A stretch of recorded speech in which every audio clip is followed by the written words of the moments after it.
За Лукашенко пристально следят, покушение на Роберта Фица, кому выгодно и кого хотят запугать. Что стало ценой задержки помощи Украине? Привет, с вами Данута.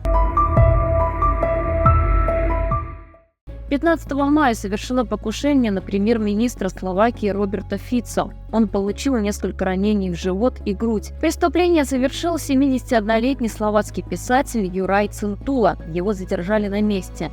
Российские пропагандисты предсказуемо отреагировали на это событие. Они утверждают, что к этому причастна Украина. А кому же на самом деле может быть выгодна данная трагедия и почему она произошла?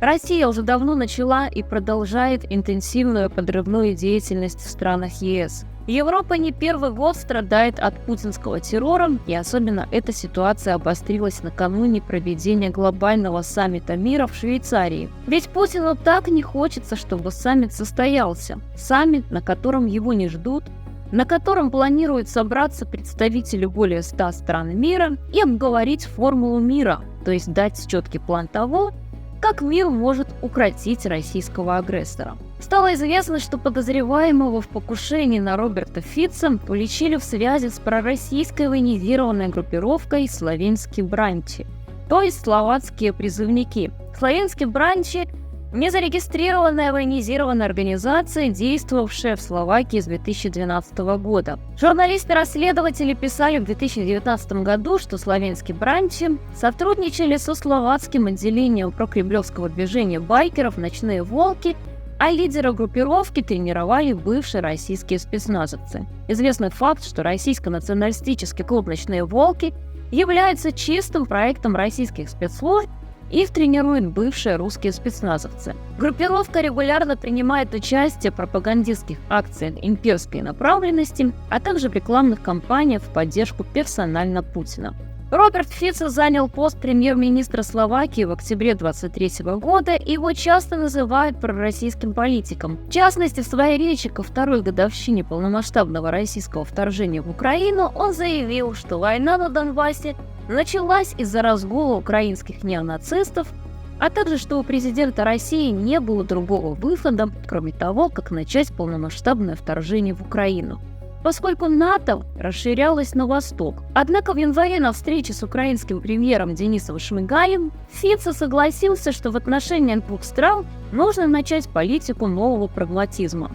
Словацкий политик пообещал не блокировать выделение помощи вооруженным силам Украины в Брюсселе и поддержал формулу мира Владимира Зеленского. Как Путин поступает с перебежчиками, всем давно известно. Покушение на Фицо – это предупреждение и другим сателлитам, партнерам Москвы, в частности Орбану и Лукашенко, а также главам стран ОДКБ.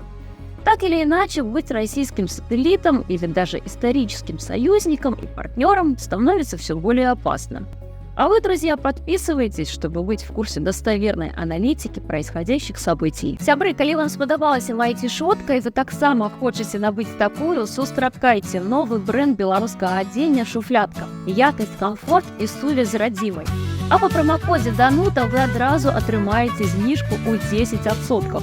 Усе падрабязнасці размяшчу ў каментары. «Шуфлятка» зроблена беларусамі для беларусаў. За Лукашенко пристально следят. Газета «The New York Times» нашла, где в Беларуси может находиться российское ядерное оружие. Издание проанализировало спутниковые снимки объекта. Площадка расположена примерно в 180 километрах к северу от границы с Украиной. Строительство хранилища для российского тактического ядерного оружия на территории Беларуси, вероятно, началось в марте 2023 года недалеко от города Осиповичи, где еще с советских времен располагалась военная база.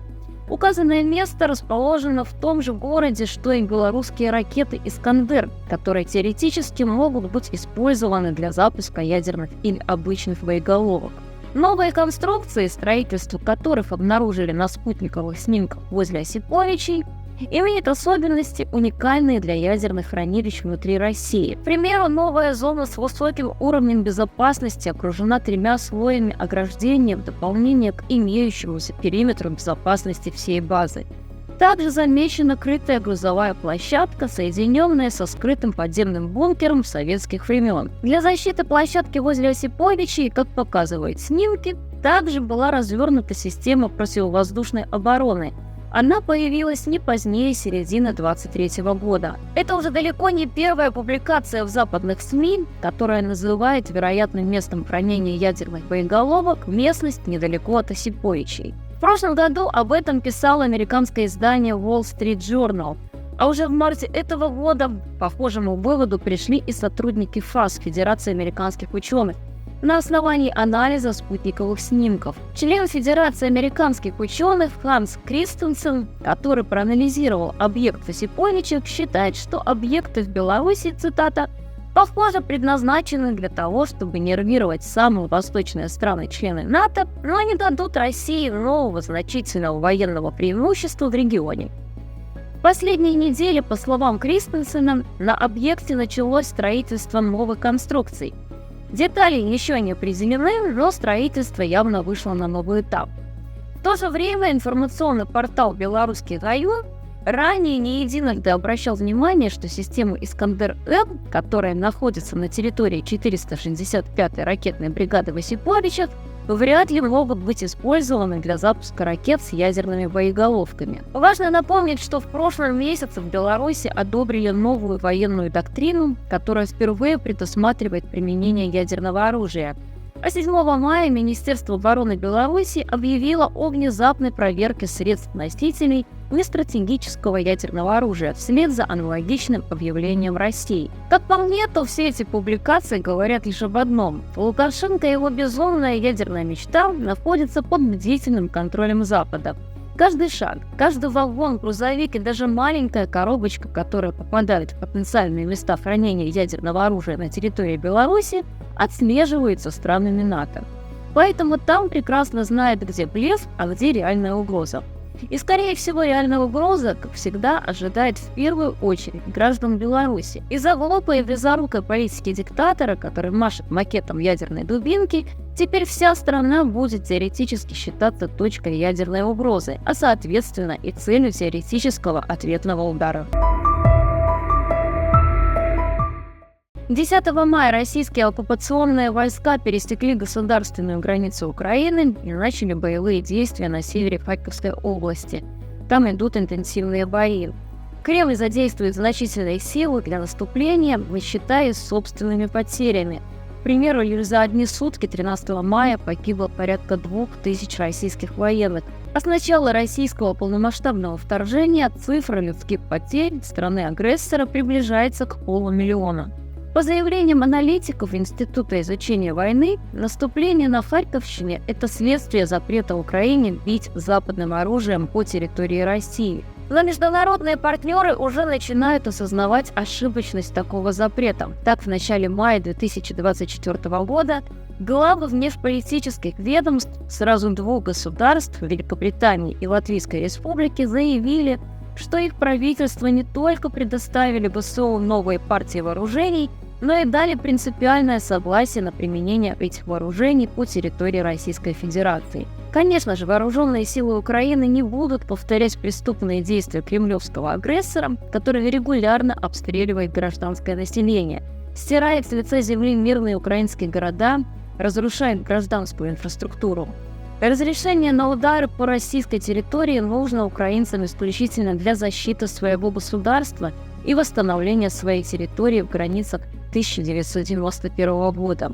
А для этого необходимо обезвредить российские военные аэродромы, пусковые ракетные установки, площадки для запуска дронов, склады боеприпасов и горюче-смазочных материалов и другие военные объекты, расположенные в приграничных районах РФ.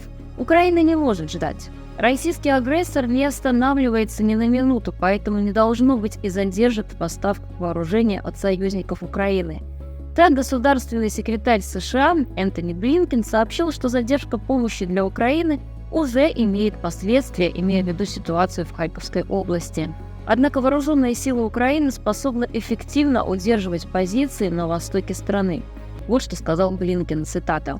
«Мы делаем все возможное, чтобы ускорить предоставление этой помощи. Европейцы делают то же самое».